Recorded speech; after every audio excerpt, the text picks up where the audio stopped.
Om Shanti. And welcome to today's talk. And every one of us here will have ways where we have judged others because of their behaviour or whatever. But everybody's an individual being. And we're talking about relationships, so it's people that in some way we're in relationship, whether it's a working relationship or a family relationship or friends, relationship with friends or neighbours. But it's a relationship with people you're in connection with that we're talking about today in particular. So, building better relationships. And what happens is we disapprove often. We disapprove. It's a habit to disapprove if others are doing something that we think that, and even if we've changed something, we disapprove the fact they haven't changed. We think they should change as well. And even if you tell them something, you think there at least should be a response, but it doesn't happen like that. It's not easy to change a habit. When we come to Raj Yoga meditation, we begin to understand more about habits and how to change. And habits are ingrained in us, and they're like that, straight there in front of us. And we call it react. We react in a second. So it makes it tricky. Unless I do meditation to practice that peacefulness in my nature, which gives me the power to put a stop to my fast reactive habits. So, don't expect others to change. Everyone has their own character. And just if I don't think they're doing the right thing, it's got nothing to do with me, really, except if I'm on the other side in relationship at that moment. I have to think of ways how to handle the situation. You have to accept people as they are. And if you can give love and support, they may change. Now, not easy to give love and support if someone's not being very nice to you. And this is where the reactions come in, or the big difference comes in. To have expectations of people, that's not going to do a lot. Just say you meet someone that you've known forever, and they're always grumpy and negative, and they just spend most of the time complaining to you about all the other people around them and all the past worries and hurts, and you're having a cup of coffee and you're just, and they expect a reaction from you all the time. They expect you to support this negativity. And maybe you used to and say, oh, I know. Oh, that was terrible. And so they like that. They like you to support their sadness. But what can I do? I was thinking that whoever we know in advance what they're going to be like. We know for a fact. We know they're going to either call me for everything or go on about their terrible times, or we know in advance. So I cannot just meet someone and go like that and be very kind. I have to think about it. And if I know them, now that I practice meditation, I should spend time looking for the good that's in them. So maybe they had a terrible time. Maybe all the people they loved ran away or something, and their heart was broken. And I know this, but they go on complaining, and I'd forget the fact that they were hurt. And maybe they were kind to me from time to time, but I forget that when they're on doing their stuff again. I forget how kind-hearted. Maybe they're people who have complete cleanliness in their home, or are a really good cook or something like that. I forget that when they're talking to me in a way that I'm thinking, oh gosh, how can I put an end to this meeting? I can't do this. Or I'll just keep saying to them, no, I'm busy, and I won't meet them because I've got enough to do myself. I can't keep going there. So what can I do? But these people are maybe related to me quite closely. Or maybe some of them were my best friends. So this is where, when I practice meditation, if I become peaceful, I need to teach myself creativity. I need to teach myself in advance, I'm meeting so-and-so. I can't expect that they'll have changed since I last seen them, except they'll be sadder. Because everyone has a burden. Everyone's under an influence of their past. And they cannot change it. Because why? It's the same for us. Our past is recorded on our intellect. And it pops in front of us all the time. So it's only with meditation I can teach myself to practice being calm, being sensible, being kind-hearted in a practical way. So if I think in advance, gosh, she was really kind to me even when she was poor. She would always send me a gift at Christmas, always send me a nice card. So I could think of that then. When I meet her, my attitude towards her will be much better. Otherwise, when I meet her, I'll have my barriers up. It will show in my face, in my eyes, in the words, even though I try to speak nice words. When I say nice things, it will not come out as nice. And she will feel that she's having an attack from me. Even if I haven't said anything bad, but if I'm thinking something good. And then I say it in a friendly way. Oh, I remember that time you came to visit me in hospital. You brought me the most beautiful flowers. And every Christmas you gave me a card. And I kept them for years. And some of them I've still got. I kept them in my scrapbook. Something nice. That is real. That's not made up. That's not trying to be quite nice and put up with a situation which will be showing by my attitude that I'm not comfortable with. If I'm not comfortable, I can't have a comfortable relationship here. And this person that's with me is under a huge burden of unhappiness. And I am supposed to be teaching myself to be light-hearted and to accept people and to be kind.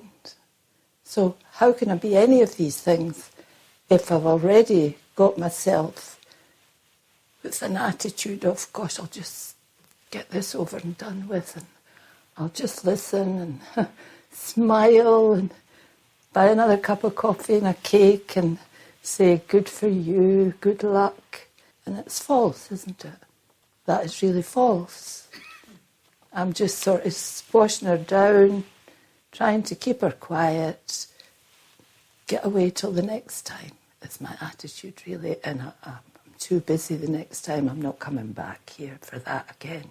So it could be anybody. It could be your mother. Your mother could be the toughest one to be with because she was the one that scolded you, and she was trying so hard to make ends meet and trying so hard to keep you smart and tidy and teach you good habits, but didn't always like it.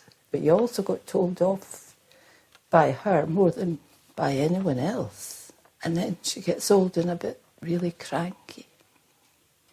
So because it's your mother, you'll just go, you'll be quite nice, but still you'll think, oh gosh, this is hard work here, I don't know what to do here, because I can't change her. But you cannot change people. You can only change them when they feel a feeling that you really do care. That you really do care for them. And you can only do that when you think in advance. You have to think in advance. So it's different for everybody. You've all got different relationships, but we have to look at those things and see how we can be kind, helpful, supportive in all relationships. If I can practice accepting where people are coming from, then it helps me, and then it can help the other person. If people disrespect you, do you feel hurt? So we get all sort of, what a cheek. Oh, why are they speaking to me like that? Or, oh, why are they being horrid to me? Oh, gosh, I'm doing my best. This is our inner word. What about when they feel like that and I'm not liking what they put forward? So become detached. Teach yourself to listen to what's happening there and observe what is happening, where the other person's coming from. Because everyone has their own life, everyone's energy, everyone lives their own existence.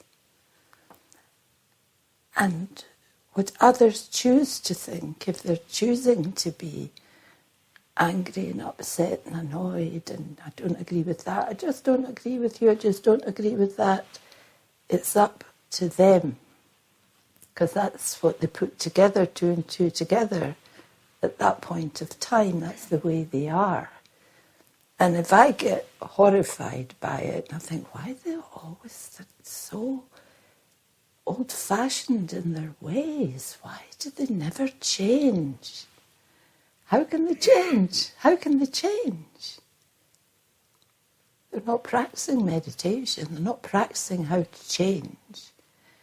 All they're doing is remembering their past lives.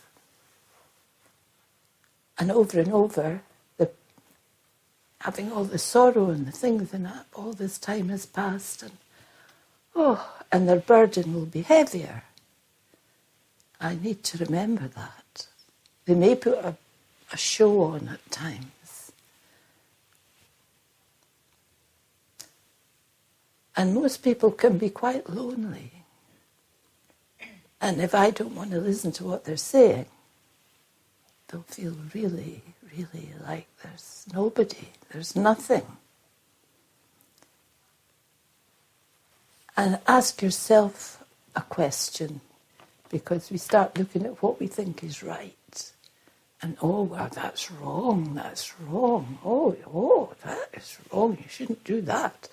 So, do I keep looking for right and wrong in people rather than listening to what they're saying? They can't change, they can't be, if they keep looking at all the wrong things, all the things that are happening, that's the way they think. That is the way they think. And remember, they will think like that every day, 7 days a week. Even so they go to sleep, they'll think, oh dear, I don't know how to cope with this. How can I go on? And all my friends have gone away and everyone's died and this has happened and that's happened. Oh. So if that's the sorrow that they're putting into their intellect over and over and over and over, how can they meet me for a coffee and be all buoyant and bushy-tailed unless they're great actors? They cannot do that.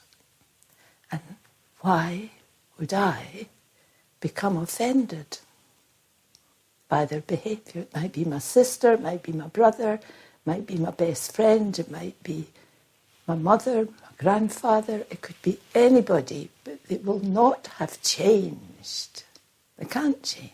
They can give brand new information looking at the world, but there's very little really anything except a bit of a good thing's happened there or a good thing's happened here, but personal change.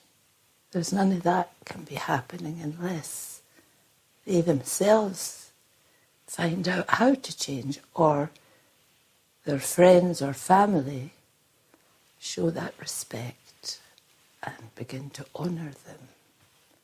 That will wake them up, lift them up, make them maybe want to hear something, maybe want to hear more. But that's the only way. Okay? So the way I think about the actions of others is what hurts me. So I take pain to myself. So let me rethink. Am I going to keep doing this? And use my thoughts in a beautiful way. This is what Raj Yoga is teaching us. To start putting beautiful energy into myself. Seeing the virtues in myself. Because everyone has a huge capacity for good within them, even the ones that I'm complaining about. But they themselves can access their own good ways because it's covered up with the sadness and the sorrow and the despair and the heaviness. They can't reach it. Only I could reach it for them if I know them. So I need to say sorry to myself for all the pain that I've given myself. So we ourselves were like that. And we judged and we criticised and we put up barriers and we put up with some things as quickly as we could get away. We didn't do anything good while we were there. We complained to ourselves inside. We had an attitude, and that attitude was very obvious to the person I was with. Like there was the barrier.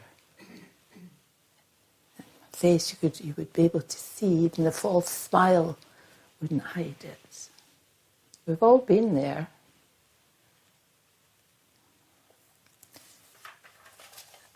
So we've given pain to ourselves, and our attitudes towards others are part of the pain that I'm carrying myself. So I have to change that, if not even for their sake, for my sake.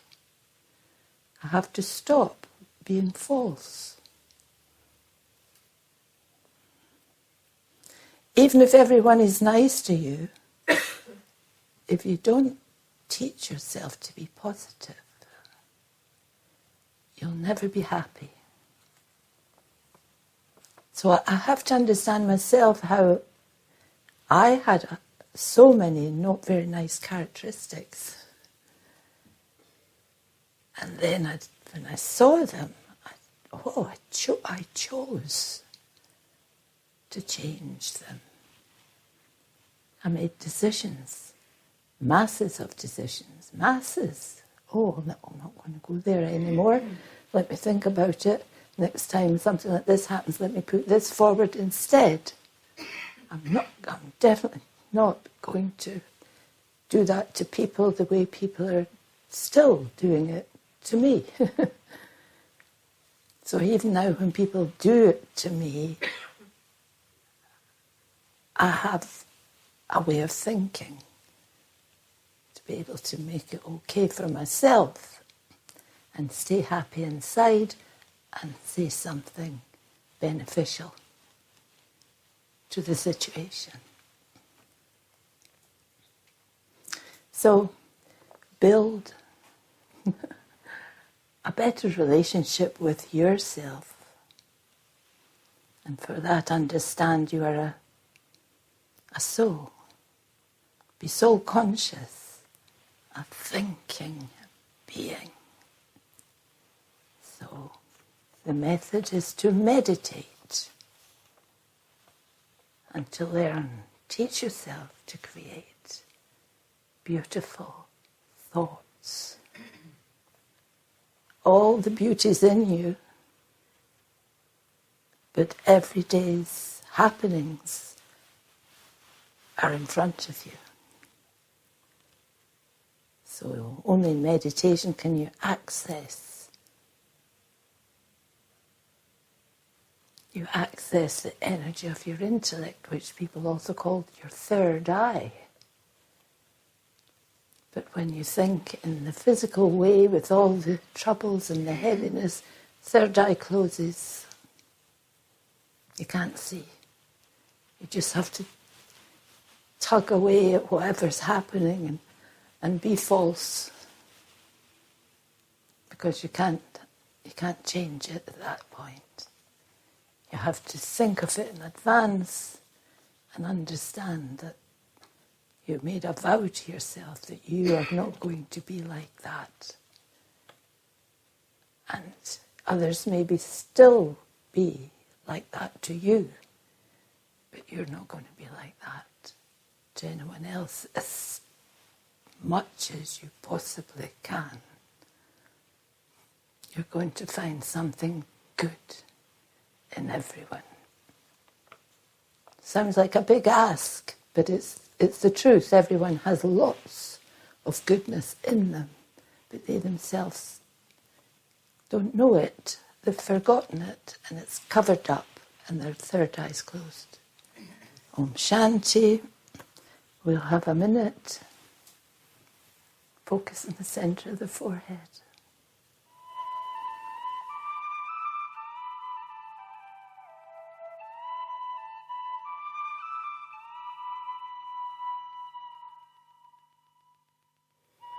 So once again, bring your attention to the centre of your forehead and visualise the self as that point of peace. I am a being of light, a unique individual soul. I am not this body, I am not this name. I am a soul. I play a part through the body.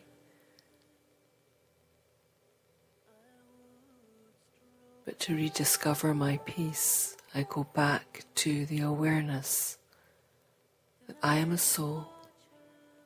I look at the centre of Sister Rosa's forehead in this consciousness. I am a soul and I am seeing another as a soul. A point of living life energy. Om Shanti. The bottom line is, it doesn't matter who they are, whether they hate you or fight with you or praise you up or whatever they're like, it's not about them, it's about you. It's how you use your energy to make the best of that situation, whatever it's like. And it's for you to see what's happening and be able to help in any way. Someone may be really trying so hard to be nice to you, but they're suffering because they're struggling to say what they think you want to hear. So that's not exactly, you can't just say, oh, they were so nice to me, they gave me so many compliments. That's not what it's about either. I don't need that. And so I could just reassure and calm everything down there as well. So it's not about them, but it is about them, but it's about you and what you do with your energy to manage whatever's happening there. Thank you, that was very good. it's up to us to know that, really, to figure out that this person's always wasting my time, but I still have to be nice to them and tactful. But I do have to respect myself and my own energy. And I don't have to sort of feel obliged to sort of get into the sort of whatever situation. So, and still think of something useful that might help, but to make it clear that I've only got 20 minutes here, or I've only got 10 minutes. I'm not going to spend forever going through a whole load of stuff, which I maybe go through over every time I meet that person. And it, again, never changes. But they'll praise me and all the rest of it, so you don't go for that. You don't get caught in that trap. But you have to be able to say, this is very nice, and have a lovely time. Hope to see you again, and whatever. Yeah, you can't let yourself get used in a way, in the wrong way by someone, using you negatively. Because sometimes we can be frightened, don't even know what we're frightened of, just anxious, fear of change, fear of loss. Usually fear of loss. So you should have a check to say, am I scared I'm going to lose something? Sometimes someone say, I'm going away, I never want to see you again, and suddenly you realise you haven't been nice to them and you wish you had, and you feel really sorry and you wish you could change that and you wish you could do something about it. But maybe you can't because they're away halfway down the road by now, because they've gone. So you hope that they'll pray, and you hope that they'll keep in connection with you and that you get a second chance or whatever. That's a kind of fear. Or there's fear of loss of your job, and so you might just completely bow and comply and do extra time and do whatever and become like a slave in order for them not to tell you you've lost your job. So you've give up your self-respect in both circumstances because of fear. Fear is something quite dramatic. But you have to see that life is life, and situations will come, and situations come to an end as well. When it's over, it's over. Sometimes it's time for a company to fold, and that's the end of the jobs for everybody. It's not just choosing you, but when they do choose you, it can be quite dramatic, like, oh, they didn't even appreciate me, and they're telling me I have to go. That can be quite a shock. So first of all, you have to look after yourself. Keep your self-respect. In Raj Yoga, I learn that I am the energy that thinks and makes decisions. So early on, I picked up 3 energies that I wanted to hold on to, which was peace, love, and happiness. So peace is not just peace, love, and happiness. It's peace. It has stability, steadiness, awareness, strength, courage. It's all involved in peace. Making myself still in my thinking, so I clear away the rubbish and I can see what's the best way to go here. So that's the peace. The love is to give that respect to others, to be kind to others, to be thoughtful about others, and know that wherever I'm at or I've been at, they're also going through something as well. So love is cooperation, understanding, kindness, friendliness. All of this is love. So I'd remember that and try and keep that feeling of good feelings for whoever I'm involved with or whatever situation, or matter, food, whatever. I eat food in a way that whatever energy is in food nourishes this physical body. I'm energy for thinking, I'm a spiritual being, but I've got a body to walk about in, and that has to be looked after as well. And happiness. Happiness comes from feeling you're doing something that's right, that's okay. It's not like big happiness because I'm going to a party and I've got the nicest dress you could ever see, and here I am and I'm away and I've got everything, and here's the big stretch limo or whatever coming to pick me up. No, it's not that kind of happiness. It's an inside happiness of, oh, I feel okay. So we are energy, and we've got the good inside us, as we said at the beginning. But we've also got all the stuff that's not so good, which bobs up and down on the surface, and which challenges us every day as we go to work, as new things happen, and things that make us fearful, that we lose this, we lose that, people die that we loved, everything stops that I was used to, things change. And so I'm energy, and I'm learning to cope with the change. But inside I'm beginning to more and more be stable on the fact that I have those beautiful energies in me of peace, love and happiness. And I bring these forward all the time. And then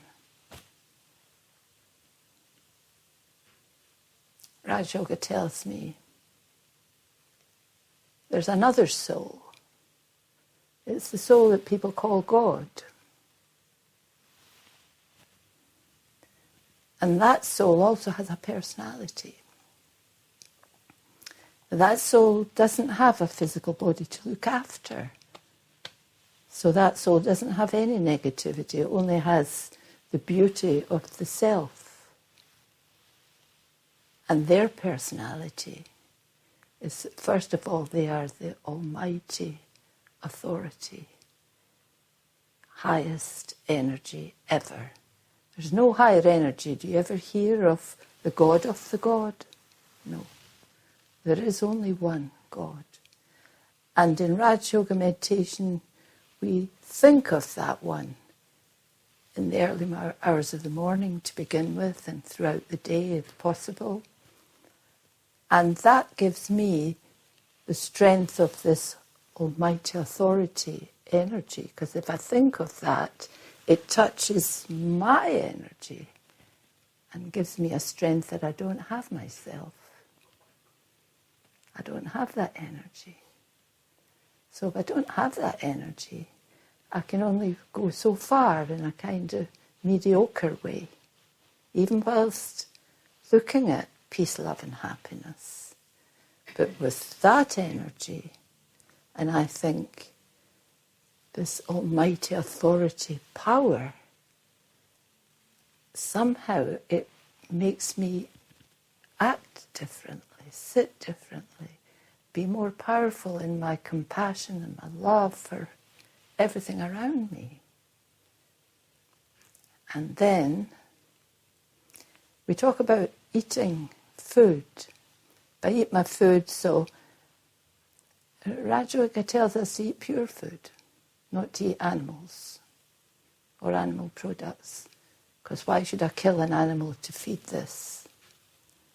So when we eat pure food, it's got all the nutrients, it's got all, you think, oh, it's got vitamin C and calcium and everything. Very limited, that's what it's got. But if I look at that food before I eat it, and remember the almighty authority energy, and then through my eyes, that energy is touching the food. It makes sense. And as it touches the food, my food has extra strength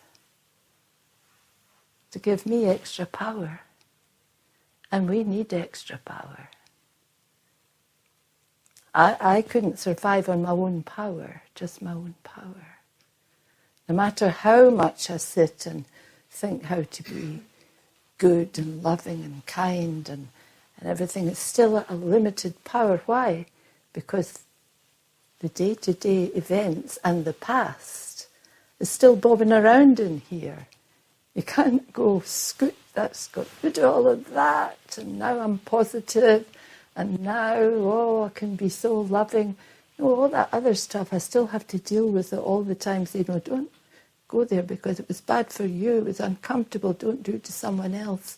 It's a journey. It's a journey. It's a long explanation, but that's the way it is. Did people understand that last question and the answer to that? Make sense? You wouldn't be here otherwise, especially because it's amazing that you come here. You're really special. Okay? Om Shanti.